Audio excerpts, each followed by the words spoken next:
Depression, anxiety, substance abuse dependence, and trauma. All of these can be certainly things that people with sickle cell disease struggle with, and they are, not exclusive to another, but definitely, and most of you got this right, depression is the most common mental health, just based on the challenges of the disease and deep feelings of hopelessness throughout the lifespan. And so that would be the answer to that polling question. The next polling question is, have children's mental health visits to the emergency department increased, decreased, or remained the same during the pandemic?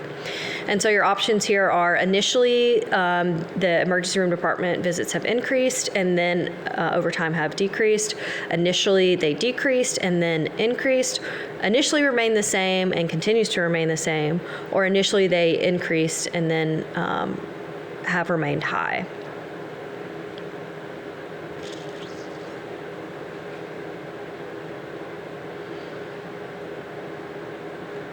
So the correct answer for this is that they initially decreased and then have actually increased after. So that answer is B, initially decreased and then increased.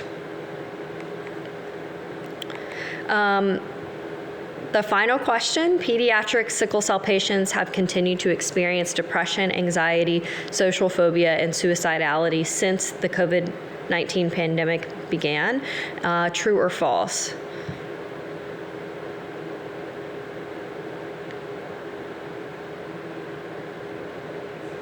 Yeah, so the answer is true. They've definitely continued to battle all of these really difficult things, and then the pandemic has just added on to that. So we're going to talk a lot more about all of those things in our presentation today. And so let's get started. So one of the things that we felt was really important was to sort of clarify our roles. Alicia and I are both LCSWs, but we have slightly different sort of job responsibilities, and that's pretty common within our field. But Alicia does a lot more, and I touched on this a little bit earlier, but she's doing a lot more case management. She's doing a lot more assessments, assisting patients with connecting with resources and things like that. And I'm doing more clinical therapy with the adult providers who, with the adult patients who need that extra support. And so again, just to break down a little bit more, and I touched on this a little earlier, so I'm not going to spend too much time on this, but the difference between the pediatric and adult clinics. So the pediatric team is much more family-focused, family-centered. There's shared decision-making. Majority of patients have chronic conditions. Most pediatric specialty clinics are located in one hospital, so they're able to sort of, it feels like more of the wraparound services that the adult clinic we don't have at this time. So that's the main difference, I think, that patients feel when they go from pediatric to adult.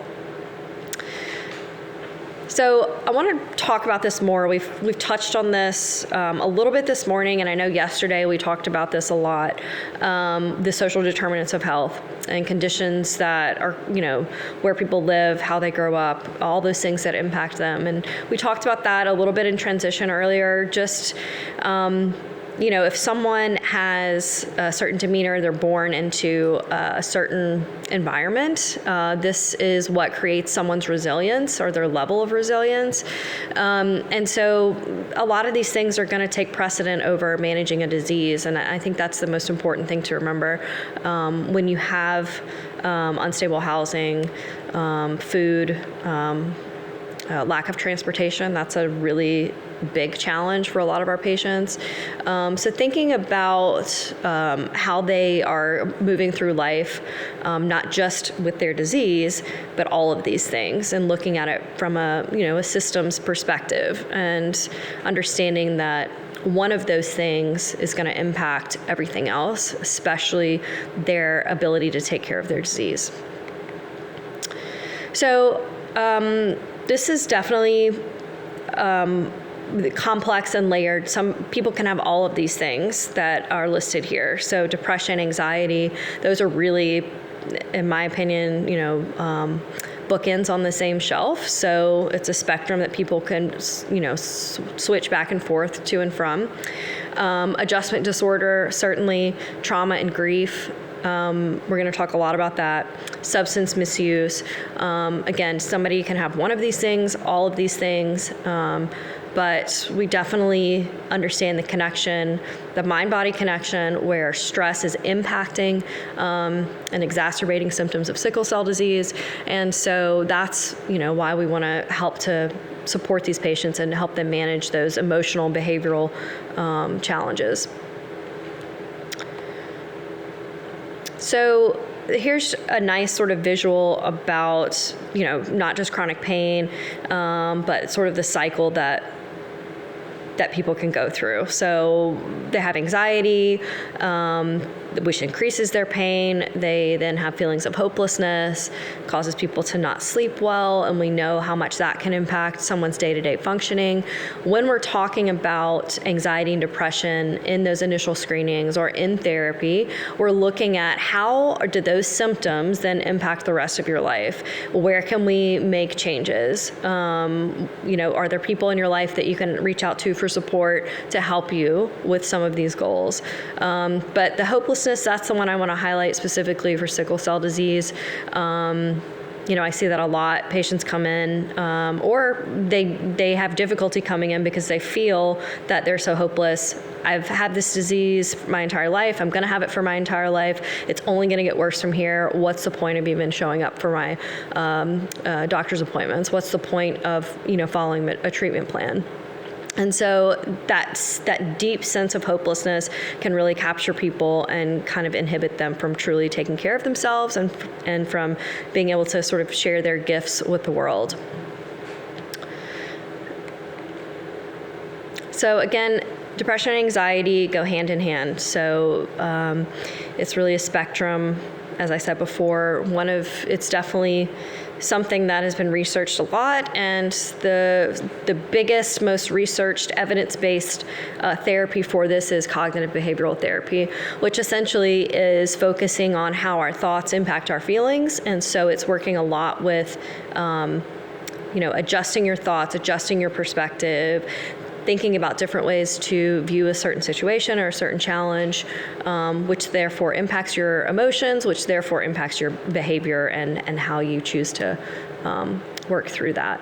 So as you can see, CBT is really meant to be collaborative. And so that's probably one of the most commonly used therapies to treat depression and anxiety.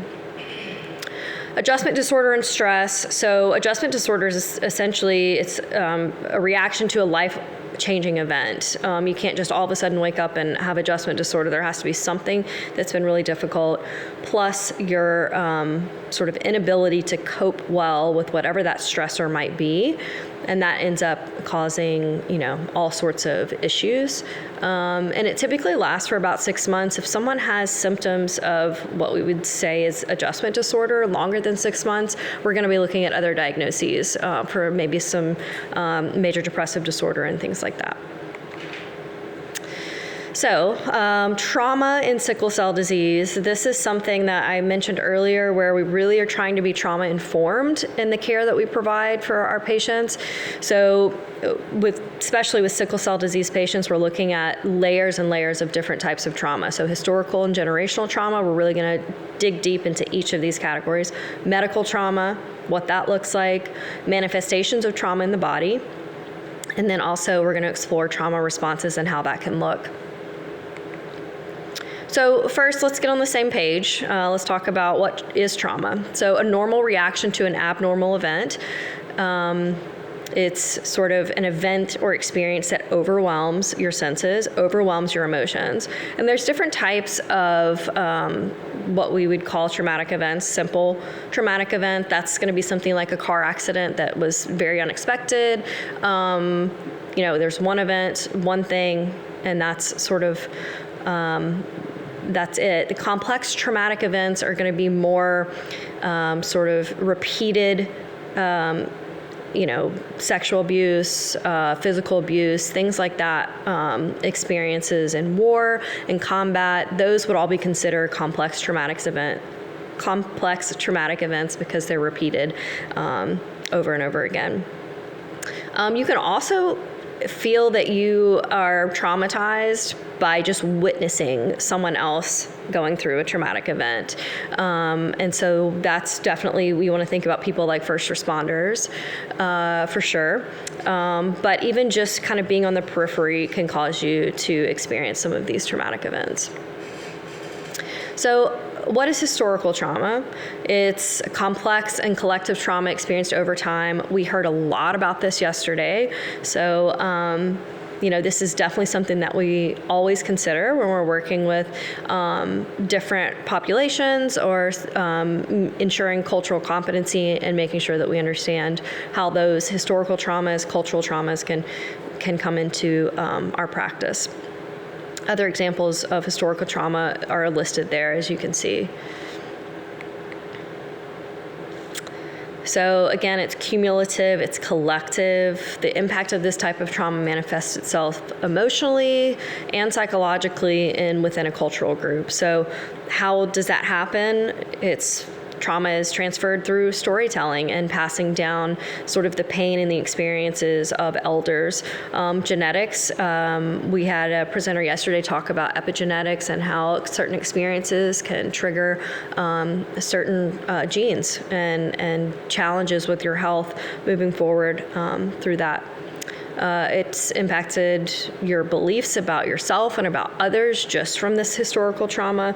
And then obviously we have continued victimization and racism, specifically in this country for sure, that caused that historical trauma to be repeated and is bringing up specific triggers for that population.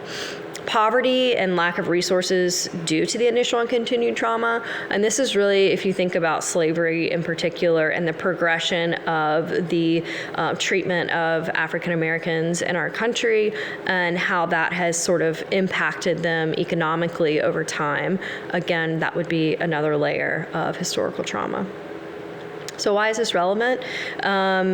Again, it's experienced over and over again with triggers, with that victimization, with overt racism experiences, and survivors develop and internalize negative views of their oppressors or a dominant cultural group, which then feeds into more sort of mental health challenges. Survivors begin to develop and internalize negative views about themselves, about their worth and their value. And then obviously extreme reactions could be anger and hatred towards a dominant culture, and even, turning inward against your own culture or yourself. So we can see that these things definitely carry through and impact mental health for individuals. So we're going to take a moment and just watch this. There's a 2-part video, Black People Don't Go to Therapy. It's certainly something that has been a challenge over the history of, I think, outpatient services and inpatient services. But we'll take a minute to watch this video, and you can have any questions or comments afterwards.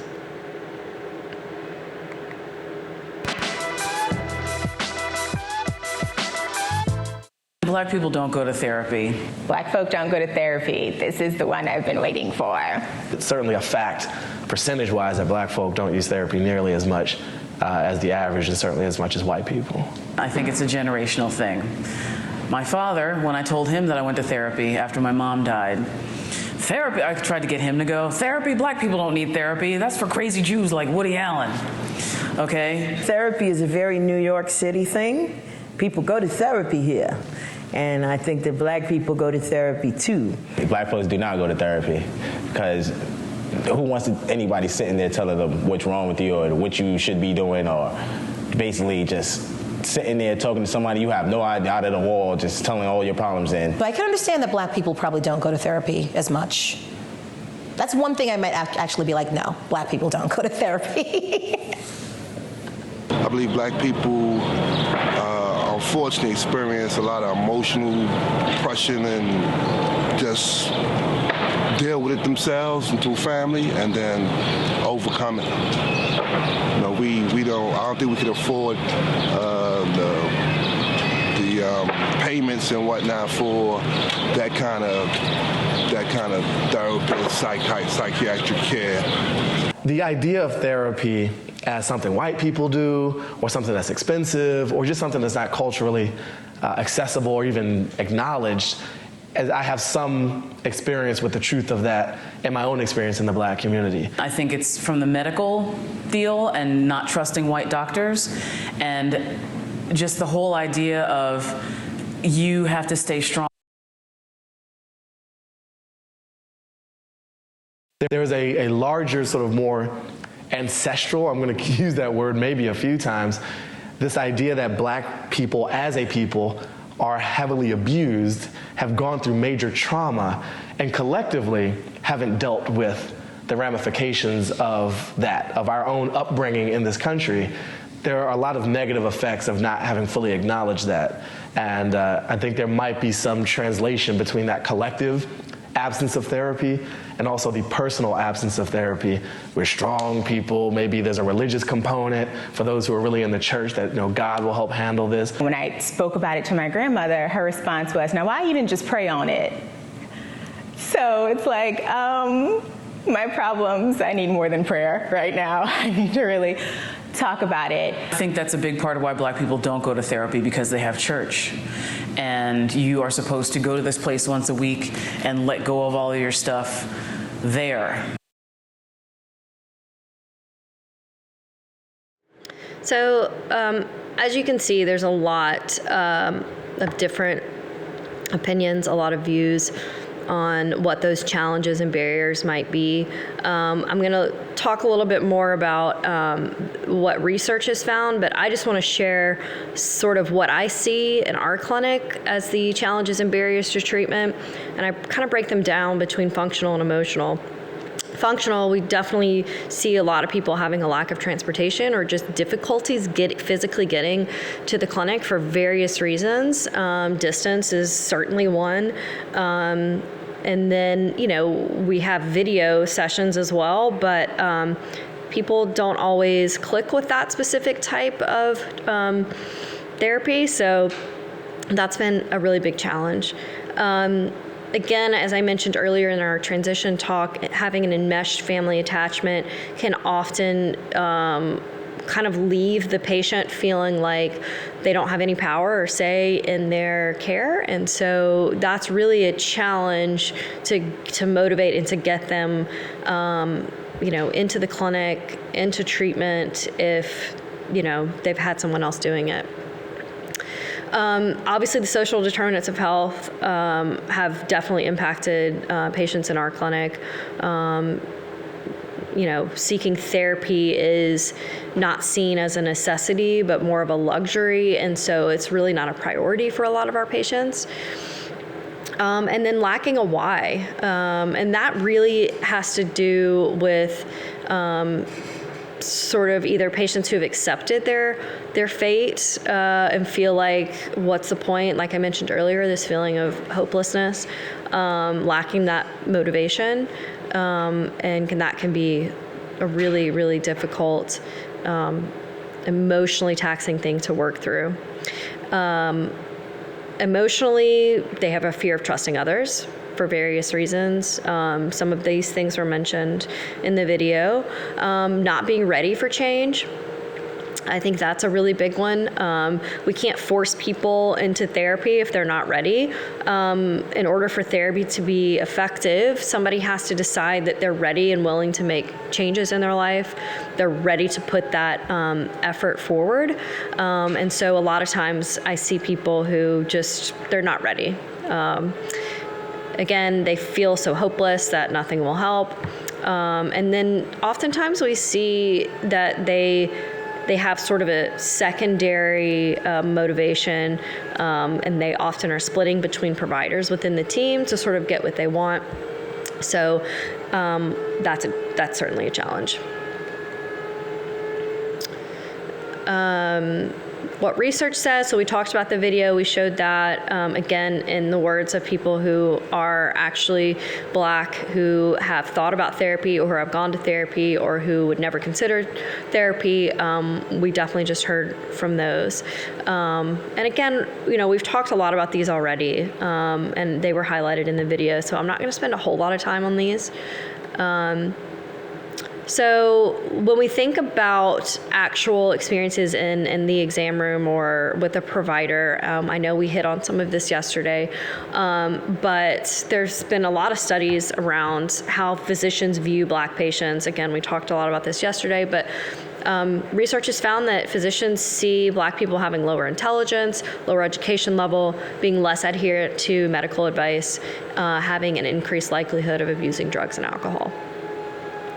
Physician interactions with Black patients by race. So physicians see Black patients being more verbally dominant.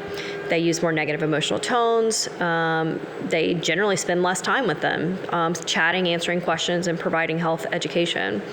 And they view white people as being less verbally dominant, exhibiting more attention and focus on the patient. And patients generally feel heard and felt that their questions were answered.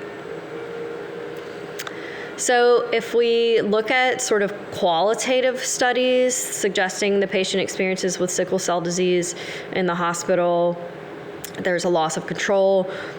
Physicians often are suspicious and mistrust patients around reporting their pain, and also types of pain medication that they may be requesting.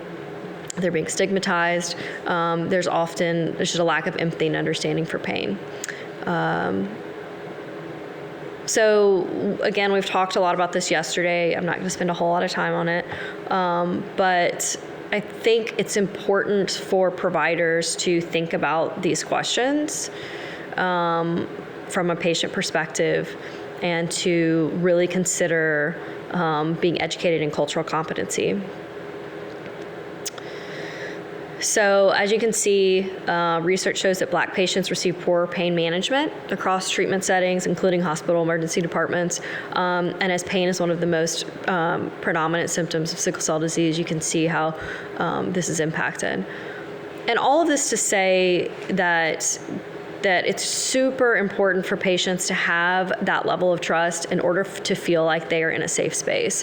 And so a lot of patients that we work with have had bad experiences with providers before, and so it's really important to highlight this and to understand everything that a Black patient is coming into the exam room with. Again, I talked about cultural competency. These are definitely questions I encourage mental health providers, or any providers really, to think about when they're working specifically with patients of a different cultural background than yourself. These are some suggestions about ways that you can work to establish respect and trust with patients living with sickle cell disease. Again, this is geared specifically more for providers, but actually listening, taking time, acknowledging that you've understood what they're saying or the questions that they've asked, taking the humble seat and viewing your patient as the expert on their own experience, I think is really, really important. Acknowledging that there's inherent dignity and worth, understanding your own implicit bias and what you bring into the room, never assuming anything, and always being comfortable asking specific questions. I just want to take a second to dive into PTSD. This is just a scan of what it actually looks like in the brain. And the reason I bring this up is because I really want to highlight the sort of emotional signs, physical signs of trauma, and how we can recognize that in an exam room or when we're working with our sickle cell patients. As you can see, there's all sorts of things that trauma can cause people to experience. And this can be impacted by other things, not only trauma, but certainly we expect that any sickle cell patient who has kind of been living with sort of impending doom, or has gone into the hospital before in crisis, had any kind of inpatient stay, all of those things can be really traumatic. So how is it impacting their body or our bodies in general?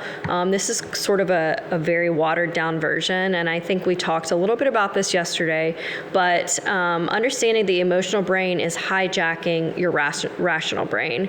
And the thing I want to highlight for this is just that your brain, when you're in that fight or flight or freeze response, cannot tell the difference between a past memory or what is really happening here and now. So often when you have triggers, people are actually responding as if they're still in that traumatic event, and that's often uncontrollable. And so that's really important to remember as we're working with our patients. So it's not that people will no longer remember the trauma, but the memory will be less painful. I really like this quote because it's just a reminder that the difficult things we experience kind of stay with us. And so when we think about triggers, when we think about what trauma looks like in an exam room, right, just being in a hospital, being in an outpatient clinic can in and of itself be a trigger. So this could look like patients being very guarded, refusing to answer provider questions, patients asking a lot of questions or questioning the advice or expertise of the provider. Patients may attempt to control their treatment plan in a very dominant way. Patients may demand that their plan be followed despite medical advice, or they leave inpatient and emergency departments against medical advice. All of these things can be trauma responses because, again, they are experiencing internally, or re-experiencing rather, the traumatic event. And so we have to be aware and open to that, and understanding that we need to be kind and compassionate with the patients when they're there with us. And so I'm going to pass it over now to Alicia, who's going to talk more about grief and COVID and pediatrics.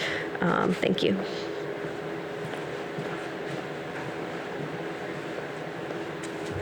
All right, so like Rachel said, I'm going to talk to you a little bit about grief. So I think a lot of the times when we think about grief, we think of a loved one passing away, but with sickle cell disease, it is very specific to their chronic illness, and so there's a loss of control, a loss of health, a loss of lifestyle. Some kids feel left behind, especially in the school setting, if they've missed a lot of days from having a pain crisis in the hospital. Feeling isolated, I think COVID really highlighted this and made this a lot more apparent to a lot of people. Loss of loved ones, obviously, and then also their support system. So it might not be that their loved one passed away, but it might be that their support system is changing because their needs are greater, and so certain people in their life don't feel like they can manage what their needs are. And then a loss and change in relationships.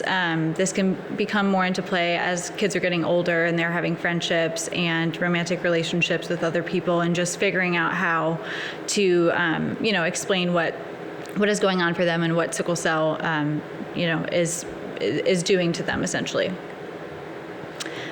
So this is just a little poem that I think kind of highlights what we're trying to talk about here. So illness changes who we are. Illness teaches, yet it tarnishes. It can define, but it prefers to refine. Illness has potential to divide, but it can reconcile.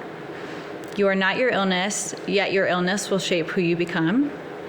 Will you be filled with hope or bold with bitterness? Illness will change you. How will you allow it to change your life?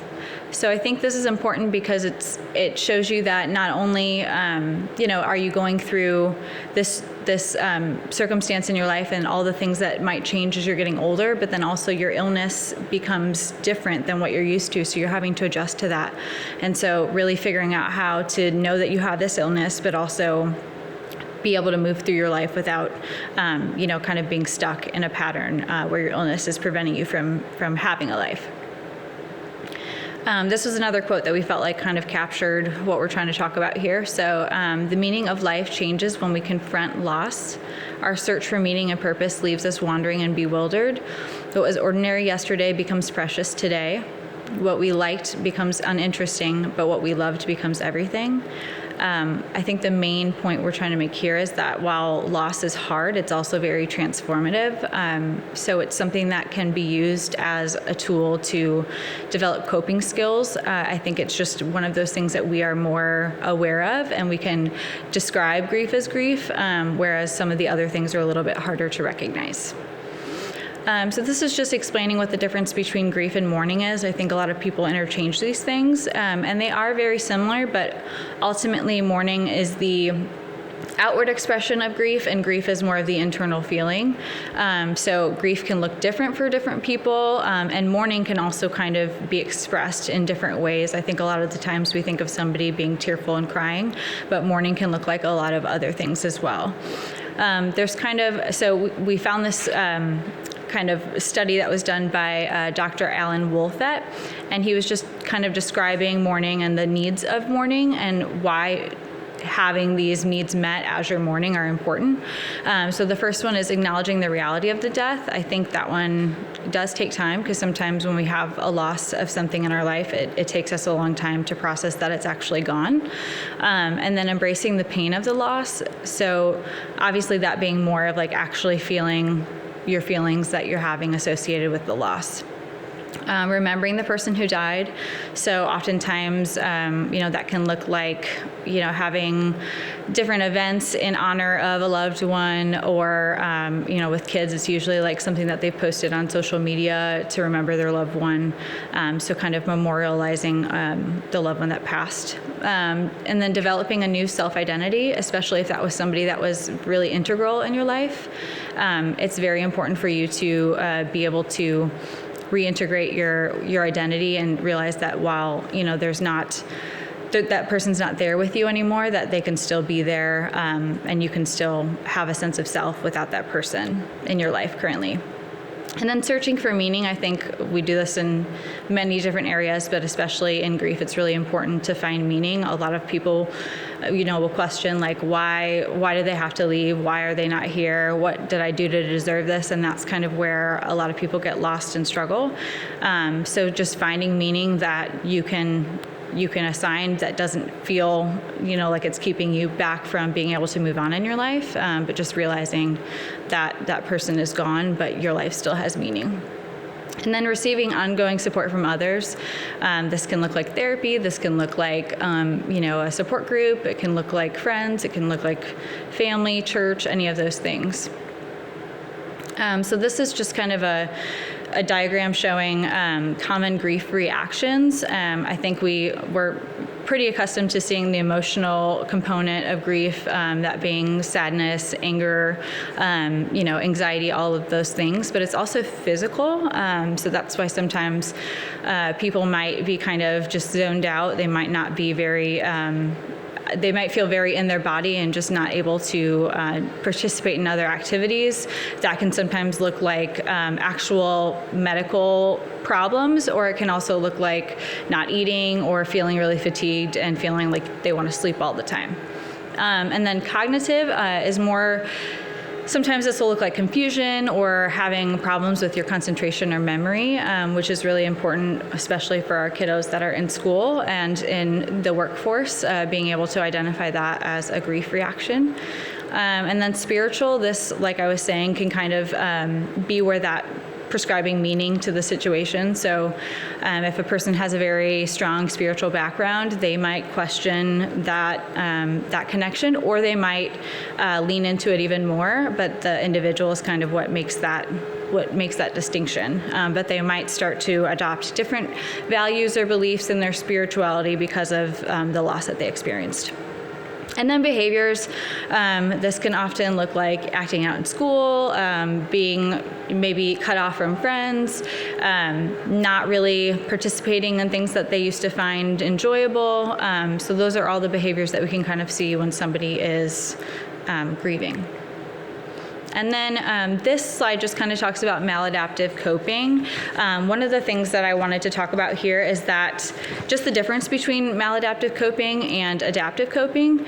I think the main thing that's helpful here is to realize that maladaptive coping is more like a short-term coping skill, something that you do to get a short-term gain, whereas adaptive coping is something that you would do to be able to address the problem and to avoid, that stimulus or that traumatic event from happening. And so oftentimes it's a lot easier to go the route of looking for a short-term solution, because it might be too hard for that person to process. And that's where we start to see more maladaptive coping skills, because people don't have the resources to be able to cope with what's going on. And then they turn to different things that create more problems. So in this diagram, they're kind of showing that, like somebody who's coping maladaptively might have some underlying issues, like say for a sickle cell patient, they're having pain. And so they're trying to distract themselves from the pain, and they look to social media to keep them distracted, but they're still having the pain, and they're not talking to their parent or caregiver or their doctor about their pain, and they're just kind of letting it go and trying to see if they can get through it. So they'll, kind of hyper focus on social media and screens, and then that can create problems with sleep, because they're staying up all night watching TikToks on their phone instead of going to sleep before school. And then they're having more sleep problems and more fatigue and lethargy because they're not getting enough sleep. And so then you can see more of the anxiety and depression come into play when they're being told to go to school and they're tired and frustrated and they don't want to go. And then they start to say, oh, I'm having pain, this is what's going on. So it can look like a lot of different things, but that's just one of the examples that I thought of. I just wanted to briefly touch on this. This kind of goes in the realm of trauma that Rachel was talking about. But the main thing that I want to point out here is this is a diagram that was created by Dr. Bruce Perry. And I recently read a book that he and Oprah Winfrey did together. It's called What Happened to You? And one of the things that he really talks about is the way that your brain digests information and the sequence of that information. And so what it shows is that the brainstem is kind of the lowest functioning level at the bottom, and then it goes all the way up to the cortex. And the brainstem is more responsible for like basic things that you're processing. It's very simple. It's not able to really creatively think about solutions when you're kind of processing that information from that place.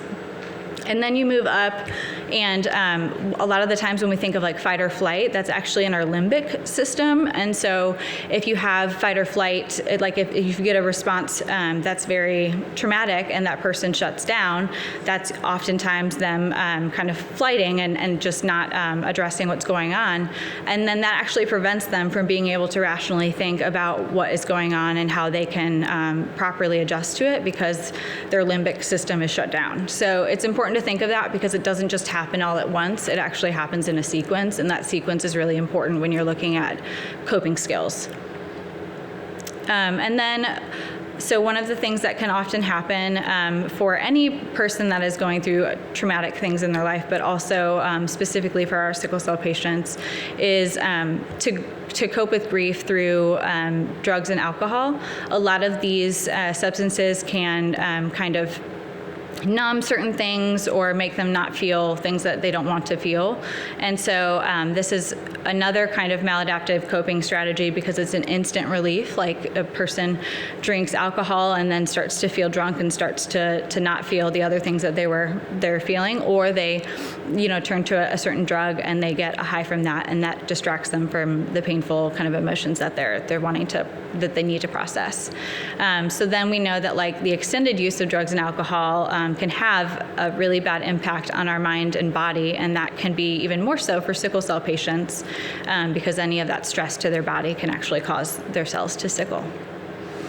And then one of the things that we have to always be aware of with our patients is that because of sickle cell, and because one of our main strategies for helping with sickle cell pain is to use these narcotics, we just really need to be mindful of the fact that these are children and adults that are being given prescriptions for these types of medications. And so it's really important that we always explain why they would take it and what, how often, what the, dosage of that medication is, and really being intentional about following up with them about their pain.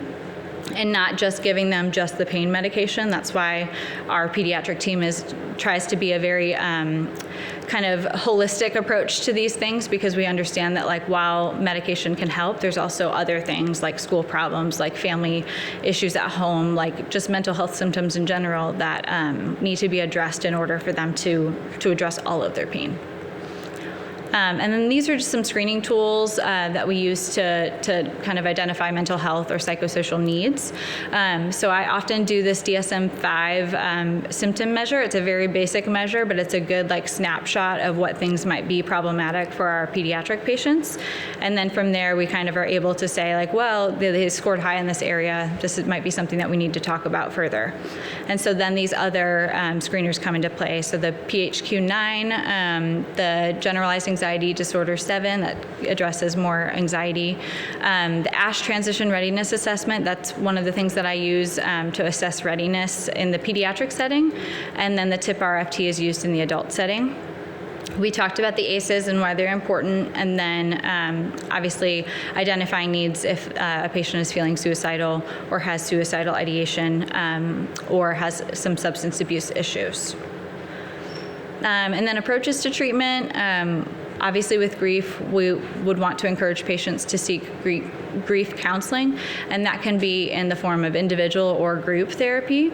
Cognitive behavioral therapy that Rachel talked about is very common and is very vetted in terms of research. Mindfulness-based stress reduction, that can be really helpful for our sickle cell patients, just getting in tune with what's going on in their body and what they need to be able to get through a pain crisis or something that they're going through. ACT therapy, anger management, DBT, and just seeking safety. All of those are approaches to treatment that we use kind of interchangeably or all at once sometimes. But it's important to know that these are out there because each kind of has a different approach to what is going on for that patient and how to address it. And then, it also comes down to the most basic thing, which is trust.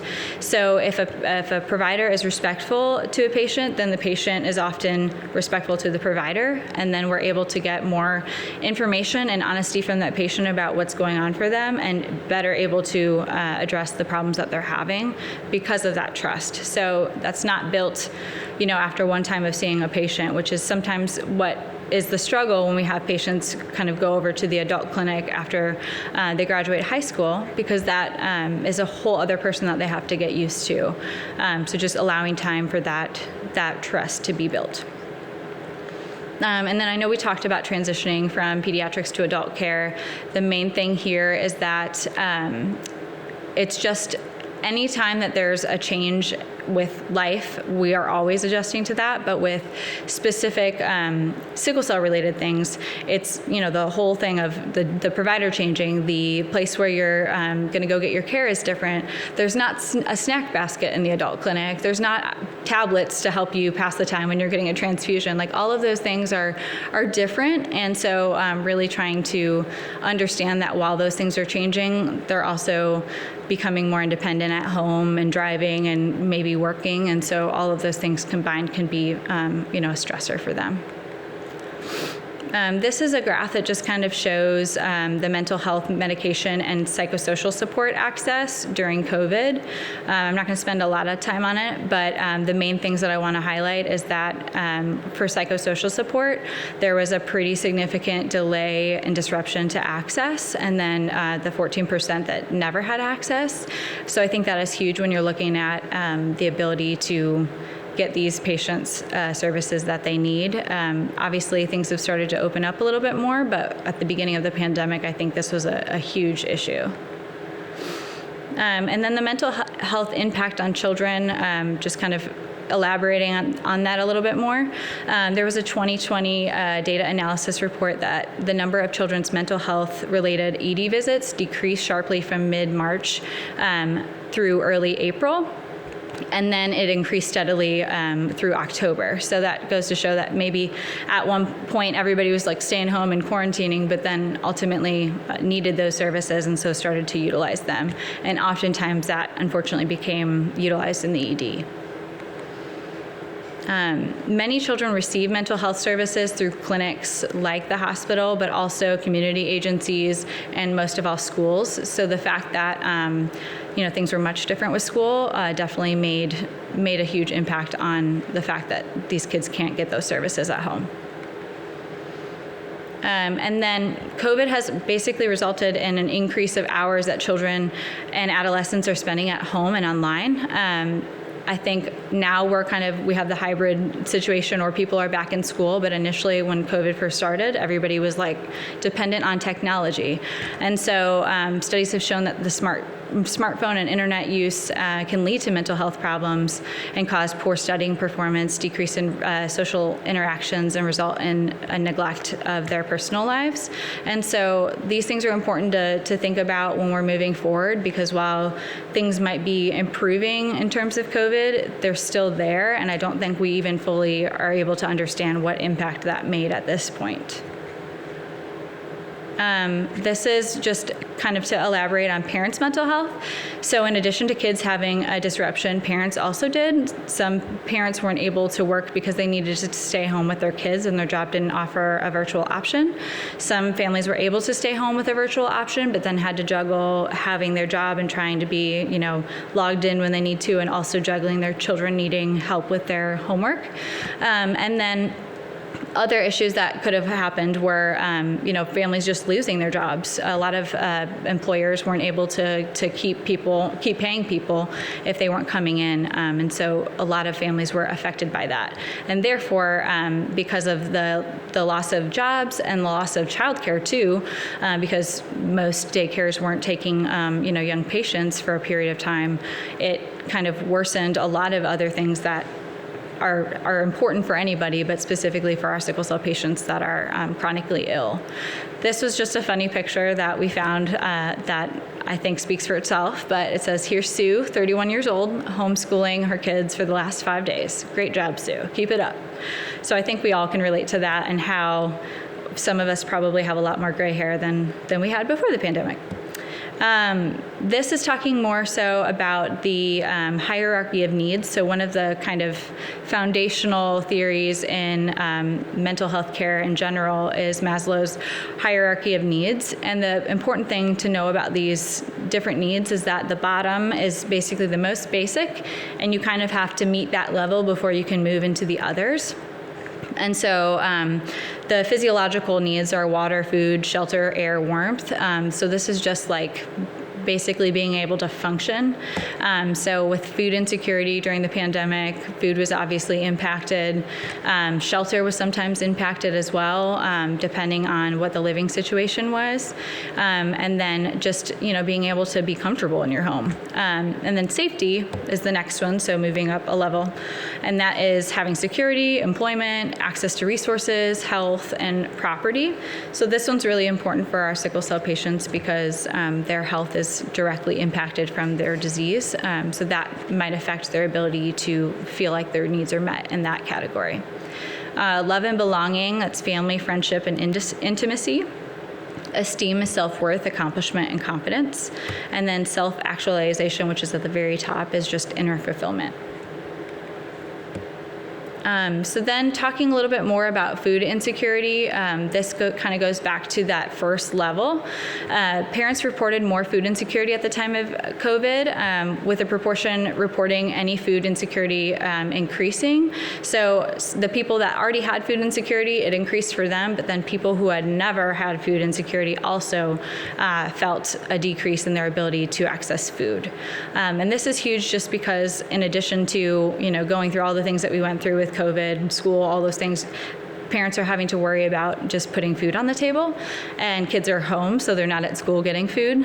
So that's another thing that parents had to be more aware of and had to try to make up for, and that created a lot of problems for them. This graph kind of shows how it affected people of color specifically, and so knowing that sickle cell disease predominantly affects the African American community, it definitely is important to know that this did affect them.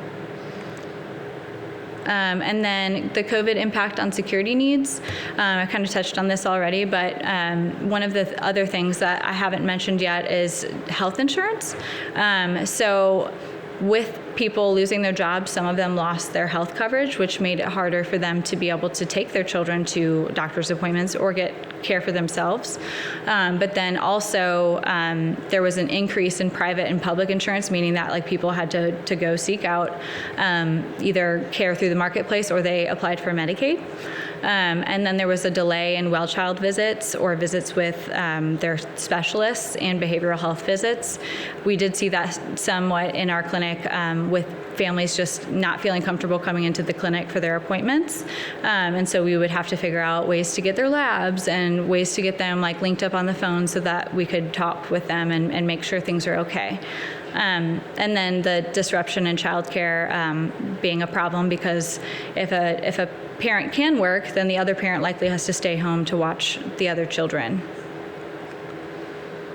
And then the impact on love and belonging, I think we all can relate to this, but there was minimal to no personal or social interaction during the pandemic at the beginning. And so a lot of extracurriculars and events that kids looked forward to or were like the only things that those children had to be able to socialize with other kids, those were canceled. And then school dances were postponed as well, which is sometimes, for a senior prom, that's a huge deal. So a lot of kids reported feeling like very left out or cheated almost just because they weren't able to experience those things like other kids had. And then physical touch, sharing space, communicating non-verbally. I think we're going to see more of this with our little ones as they're getting older, and especially those like pandemic babies. They're going to like not know what a face looks like. So I think being really mindful of that and how we're going to have to teach them to use nonverbal communication, whereas before they were more easily able to reflect those things back to us. So what does this mean for children with sickle cell? They've continued to experience depression, anxiety, and social phobia as the pandemic has kind of started and is keeping on going. But I think the important thing here to realize is that it's made it harder to access the services that they need. And for a patient who maybe was consistently getting some sort of intervention for their mental health, lost that somewhat through the pandemic, and it might be harder for them to get back because now there's wait lists at most organizations or agencies that provide mental health. So that's a huge thing that I think impacts them still, and impacted them before, but even more so with the pandemic. And then significant concerns related to attendance, performance in school, fear of returning to school, loss of employment, having exposure in the hospital, like being afraid to come to the ED because they don't want to get sick with COVID, are all huge issues that we saw in the pediatric setting and are still seeing. The school seems to be the hardest one, just with our families not feeling prepared to go back. So then COVID impact on esteem needs. This is kind of what I was hinting at, was that they've just not had the ability to be comfortable socializing. And for a period of time, there was kind of like shame related to socializing during the pandemic. Like if they saw their friends, then they were being irresponsible. And so I think a lot of that has affected their self-confidence and just being able to connect with other kids. And then going back to school has been really, really difficult. For our patients who were already having a lot of sickle cell problems before the pandemic and now are trying to go back to school, it's been very hard. But it's also just for the kids that are scared. I mean, all of us were scared for a period of time, and I think some of us still are. And so just being aware of that as to why they might not be excited to go back. One of the examples that I thought of that might help kind of explain what I'm talking about is to consider that a child who was in kindergarten in March of 2020 is now expected to function at a second grade level in a classroom without having that foundational learning in a classroom. And so I think it's going to be tricky for us to kind of evaluate where these patients are functioning in terms of their education and how we make up for that. It's difficult because we don't want them to feel behind, and we don't want to make them feel bad for not being at the level that they need to be, but we also have to take ownership of the fact that they didn't get the education that they needed, and how can we make up for that. And then for sickle cell patients especially, in addition to being scared that they could get sick, they also have their pain crises that can sometimes land them in the hospital. So missing school for that reason, and then also just missing school because of the virtual schooling that happened for a while has been really challenging, and is still something that we're addressing. So this just kind of shows the difference between anxiety and COVID, and how some of the symptoms are really similar, and then others are a little bit different. So I know COVID has been changing on us, and this is probably not even up to date since all the variants, but the main thing is just to realize that some of these symptoms of COVID also are symptoms of anxiety, and so it's probably going to exacerbate anxiety symptoms if a child is worried that they have COVID, but are actually experiencing these things from anxiety. The most important thing, I think, is to remember that sickle cell patients are resilient. So being able to, as a parent, being able to instill in them that this is a hard thing that they're dealing with, but they have support. They are, equally as smart as everyone else. They are able to adapt. They are able to be flexible. And those are actually skills that they're going to learn better than other kids who maybe don't have a chronic illness. And so really setting the tone for that. A lot of the times when I'm meeting with families who have like a newborn that's positive for sickle cell, I think the main thing to remember for them is that they need to just be conscious of the fact that it's a scary thing, but to try and encourage their child to just live a normal life as much as possible, because when you start to treat them differently, that's when children often start to be like, well, I'm not the same as you, and so they're, what's the difference here, or why am I different than you?